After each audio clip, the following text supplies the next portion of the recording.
Hello, good morning, class 12 students. Today we are going to discuss the last topic of the chapter 3, that is moving coil galvanometer MCG.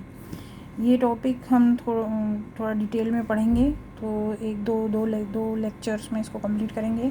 तो आज हम इसका introduction पढ़ेंगे. That today we will study about what is a galvanometer. It is a moving coil galvanometer. Its principle is same what you have discussed in the earlier lecture, that is electron moving Bohr model में जो electron move करता है, electron moving in A orbit किस तरह से move करता है, उसके बेस्ड पे ही इसका प्रिंसिपल भी बेस्ड है. मूविंग कॉइल गैल्वेनोमीटर में देखिए, the galvanometer consist of a coil with many turns free to rotate about a fixed axis in a uniform radial magnetic field.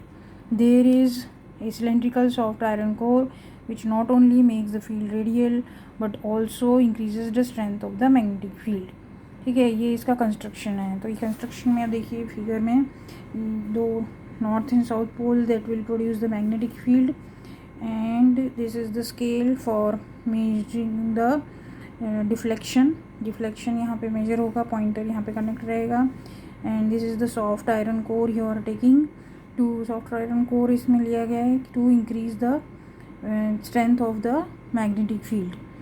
Okay, coil is attached in soft iron core पे. Coil को turns बनाए attach किया हुआ है. Many turns से क्या होता है, टर्न्स जितने ज़्यादा करेंगे उतना फील्ड इंक्रीज होता है, उतना ही टॉर्क भी हमें ज़्यादा मिलेगा. Free to rotate about a fixed axis. ये कॉइल जो है ये रोटेट कर रही है इस तरह से, एक्सिस पे रोटेट करने के लिए फ्री है. इन्हें यूनिफॉर्म रेडियल मैग्नेटिक फील्ड, ये यहाँ से जो नॉर्थ साउथ से रेडियल मैग्नेटिक फील्ड आपका प्रोड्यूस हो रहा है और uniform, north to south. These are the permanent magnets we are using. There is a cylindrical soft iron core हमने यूज़ किया, वो बता दिया मैंने, to increase the strength of magnetic field. यहाँ पे आयरन कोर है, अगर कंडक्टर हम बीच में रखते हैं तो उससे मैग्नेटिक फील्ड की स्ट्रेंथ इंक्रीज हो जाती है. So then when a current flows through the coil a torque acts on it. अब यहाँ पे जैसे ही करंट फ्लो करेगा, नॉर्थ साउथ परमानेंट मैग्नेट हैं, यहाँ पे हम सप्लाई देंगे तो current flows through the coil में हम सप्लाई देंगे तो एक टॉर्क एक्ट्स ऑन इट. तो कॉइल पे टॉर्क प्रोड्यूस होगा, कॉइल को मूव करेगा. दिस इज़ पाइवोजन मतलब इसके अराउंड ये कॉइल ऐसे ऐसे मूव करती है. यहाँ पे ये स्पिंडल है, स्पिंडल के थ्रू कॉइल यूँ मूव करती है आयरन कोर के चारों तरफ. ये जो टॉर्क प्रोड्यूस हो रहा है, दैट टॉर्क के बारे में हम लोग पहले ही पढ़ चुके हैं, that is M cross B. तो M होता है NIA और B, ये फार्मूला टॉर्क का हो जाएगा NIAB. Torque produce is this much since where the symbols. हाँ, यहाँ पे तो N नंबर ऑफ टर्न्स हैं, I करंट जितना सप्लाई किया आपने वो, A is the area of the coil and B is the magnetic field, कितनी रेडियली प्रोड्यूस हुई है. Since the field is radial by design we have taken sine theta equal to 1. Theta is the angle between magnetic movement और field के बीच का angle होता है.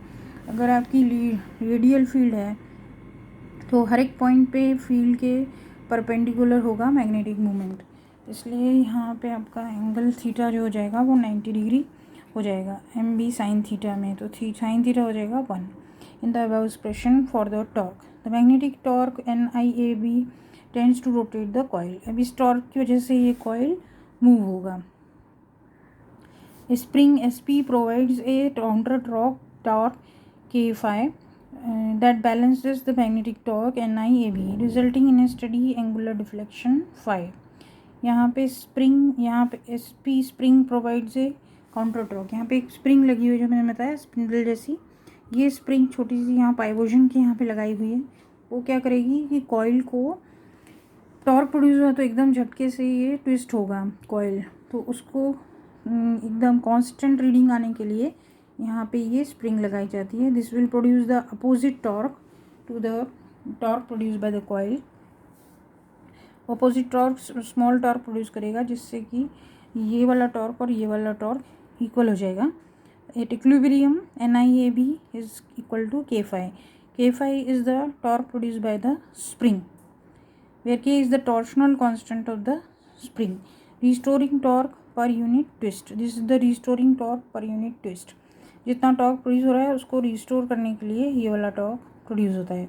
The deflection phi is indicated on the scale by a pointer attach to the spring.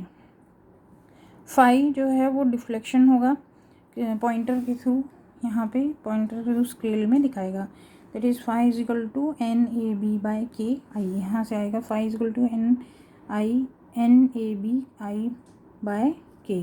This value deflection you will see in the scale पे ये दिखाएगा. The quantity in brackets is constant for given galvanometer.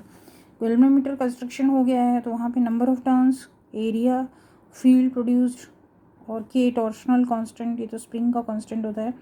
Spring जो आपने लगाई है तो एक बार लगाने के बाद सेम रहेगा, तो ये तीनों चारों चीज़ें सेम रहेंगी. तो your deflection will be proportional to current. तो जितना करंट पास कर रहे हैं उसके हिसाब से यहाँ पे डिफ्लेक्शन होगा.